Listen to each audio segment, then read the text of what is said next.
नमस्कार, आइए बैठिए क्लास शुरू करते हैं। पिछली क्लास में हमने सीखा types of stress and strain. अगर आपको कोई भी डाउट हो तो कृपया कमेंट बॉक्स में मुझे जरूर बताएं। आज की क्लास में हम क्या क्या पढ़ने वाले हैं देख लेते हैं। तो आज हम पढ़ेंगे Hooke's law, Young's modulus, shear modulus, bulk modulus, Poisson's ratio, volumetric strain और रियल स्ट्रेस। तो कॉपी किताब निकाल लीजिए और तैयार हो जाइए।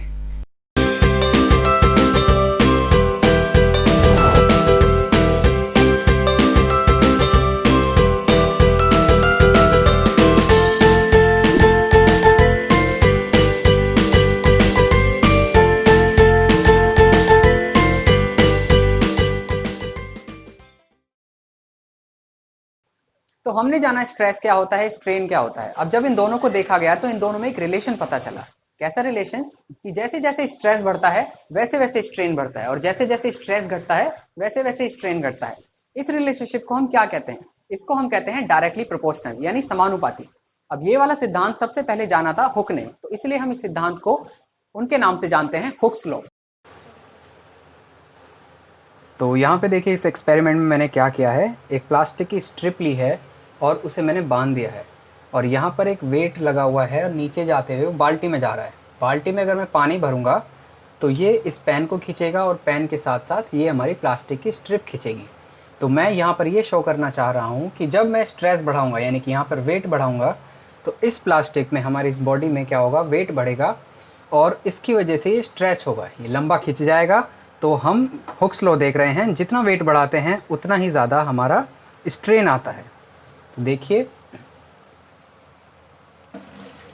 अभी ये है 6 के मार्क पर, और जब मैं वेट बढ़ाता हूँ तो क्या होता है, ये देखिए हिलना शुरू हो गया है।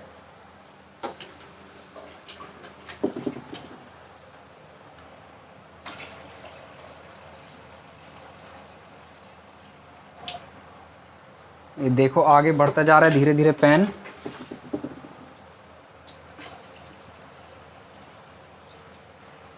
ये अब देखो पूरा आधा इंच बढ़ गया है और उससे ज़्यादा जा रहा है। अगर मैं और ज़्यादा बढ़ाऊंगा हो सकता है खिंच के टूट भी जाए। तो एक्सपेरिमेंट यहीं तक रखते हैं, ग्राफ से समझते हैं। यहाँ पे देखिए क्या हो रहा है, ये स्ट्रेस और स्ट्रेन का मैंने ग्राफ बनाया है, और जब स्ट्रेस की वैल्यू 4 है उसी वक्त स्ट्रेन की वैल्यू भी 4 है। यानी कि अगर जब ये बढ़ता है तो ये बढ़ता है। अगर हम स्ट्रेस को ले गए हैं 7 पे तो स्ट्रेन भी देखिए कितना आया, 7 पे। इस ग्राफ के जो लाइन है, स्ट्रेट लाइन, इसके अलॉन्ग अलॉन्ग चलें। अगर हम इधर आते हैं तो यहाँ पर भी देखिए स्ट्रेस के साथ साथ स्ट्रेन बढ़ रहा है, पर एक कैच है। क्या हुआ है इसमें, जब स्ट्रेस 2 है तो स्ट्रेन 1 है, और जब मैंने इसको बढ़ाया, ये 6 करा, तो 6 पे स्ट्रेन आया 3, यानी बढ़ा तो है। ये 2 से 6 हुआ, ये बढ़ा है। यहाँ पे ये 2 से 3 हो गया, 1 से 3 हो गया, ये भी बढ़ा है। पर जितना स्ट्रेस बढ़ रहा है उतना स्ट्रेन नहीं बढ़ रहा है, इसलिए जो हमारी ग्राफ की लाइन थी वो वाई एक्सिस की तरफ ज्यादा आ गई। और इस ग्राफ में देखिए क्या हो रहा है, ग्राफ का जो लाइन है थोड़ी नीचे झुकी हुई है एक्स एक्सिस की तरफ। यहाँ पे जब स्ट्रेस 1 है तो स्ट्रेन 2 आ रहा है, और जैसे ही हम ऊपर बढ़ते हैं, इसे 2 से मैंने 5 बढ़ाया तो 5 पे स्ट्रेन कितना आ गया, 10। यानी यहाँ पर स्ट्रेन बहुत ज्यादा तेजी से बढ़ रहा है। तो इन तीनों में प्रोपोर्शनल कौन है? ये तीनों ही प्रोपोर्शनैलिटी शो कर रहे हैं, यानी कि अगर ये बढ़ता है तो ये बढ़ता है नीचे वाला। पर जब हम प्रोपोर्शनैलिटी का साइन हटाते हैं, अगर हमें ये इक्वेशन बनानी है तो एक कांस्टेंट जरूर आता है। तो वो कांस्टेंट क्या होगा, यहाँ पे क्या है, यहाँ पे जब ये, क्योंकि दोनों इक्वल हैं, तो प्रोपोर्शनैलिटी वाला जो कांस्टेंट आया वो आया 1। तो सिग्मा इक्वल्स टू स्ट्रेन, 1 को मल्टीप्लाई करेंगे तो ये यही आ जाएगा।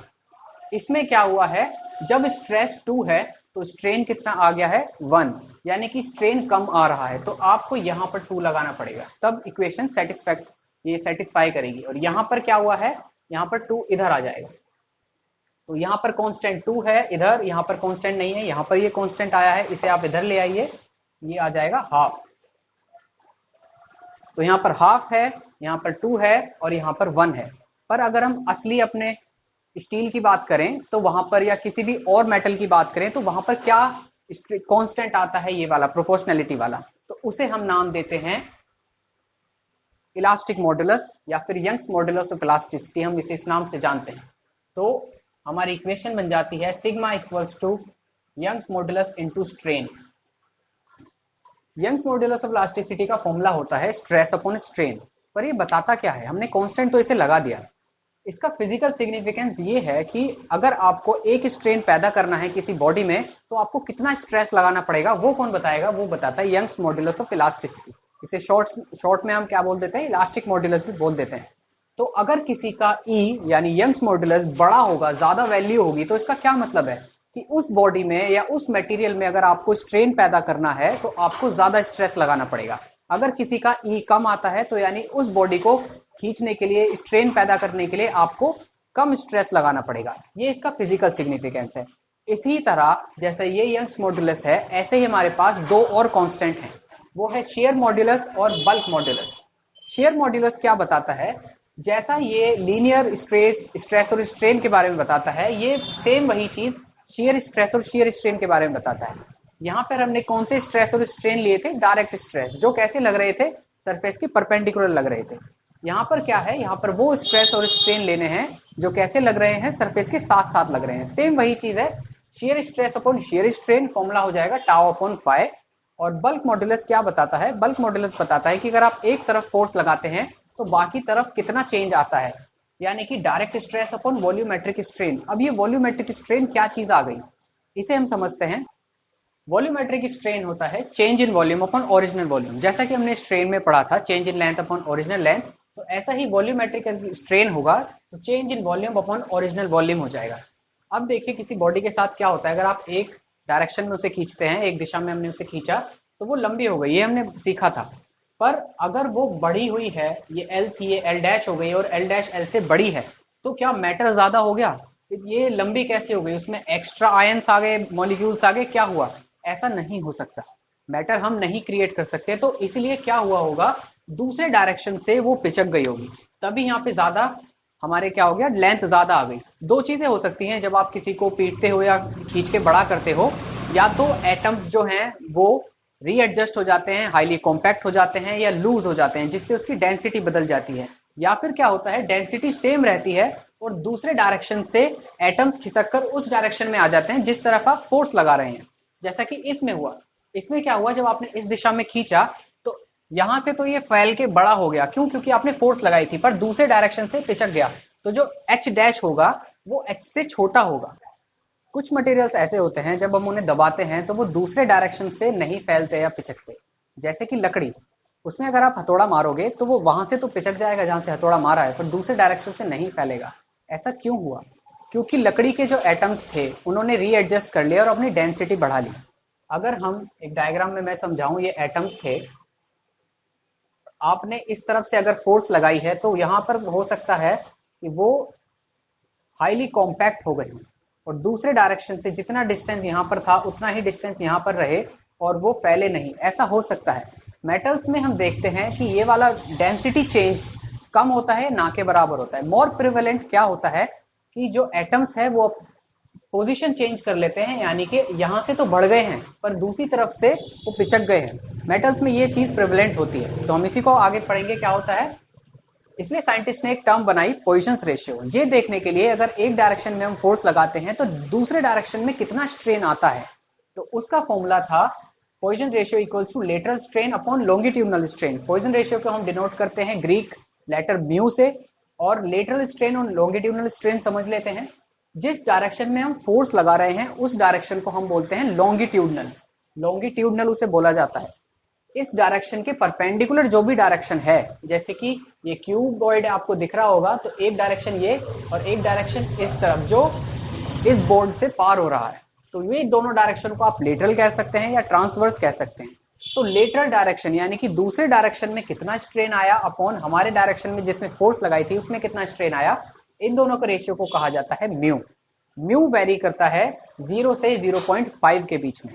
ये टर्म एक सब्सटेंस के लिए कांस्टेंट रहती है। अगर आप सब्सटेंस चेंज कर दोगे तो म्यू भी उसका चेंज हो जाएगा।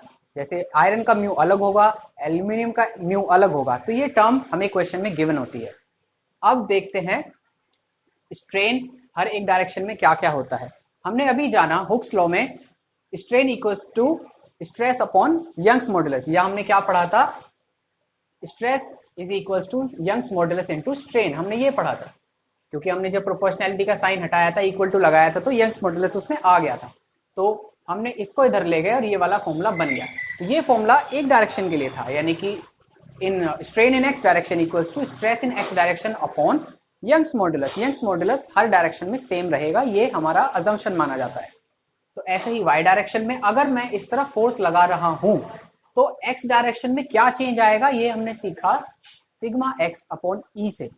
पर अगर मैं देखना चाहूं y डायरेक्शन में क्या होगा, ये जब इस डायरेक्शन में फैलेगा तो इस डायरेक्शन में ये पिचक जाएगा, तो कितना पिचकेगा उसका फॉर्मूला है ये कैसे पता लगाया हमने, ये हमने अपने पॉइसन रेशियो से पता लगाया। Minus mu sigma X upon E, यानी सिग्मा एक्स डायरेक्शन में अगर आप फोर्स लगाओगे तो y डायरेक्शन में कितना स्ट्रेन आ जाएगा वो ये बताएगा। माइनस साइन क्यों लगा हुआ है, माइनस साइन इसलिए लगा हुआ है ये दिखाने के लिए कि अगर आप इस डायरेक्शन में लगाते हो फोर्स तो दूसरे डायरेक्शन से वो पिचक गया है। अगर आप यही फोर्स कंप्रेसिव लगा दोगे अंदर की तरफ तो इस डायरेक्शन से फैलना चाहेगा, तो यहाँ पर ये क्या हो जाएगा, ये चीज प्लस हो जाएगी, क्योंकि सिग्मा एक्स अपने आप कंप्रेसिव फोर्स को हमने माइनस मानते हैं, माइनस माइनस प्लस हो जाएगा। अगर हम z डायरेक्शन की बात करें तो सेम z डायरेक्शन में होगा, z डायरेक्शन भी minus mu sigma X upon E हो जाएगा। अब बात आती है हमारी, अगर हम एक डायरेक्शन से ज्यादा फोर्स लगा दें, जैसे कि मैं इधर भी अगर फोर्स लगा देता हूं y डायरेक्शन में, और इस फोर्स का जो स्ट्रेन आएगा उसका नाम क्या हो गया, सिग्मा y हो गया है। तो मैं जरा ये रब कर देता हूं। अब अगर दो डायरेक्शन में लगा हुआ है स्ट्रेस, तो हमारा स्ट्रेस और स्ट्रेन कितना आएगा एक्स और वाई डायरेक्शन में, उसका फॉर्मूला देख लेते हैं।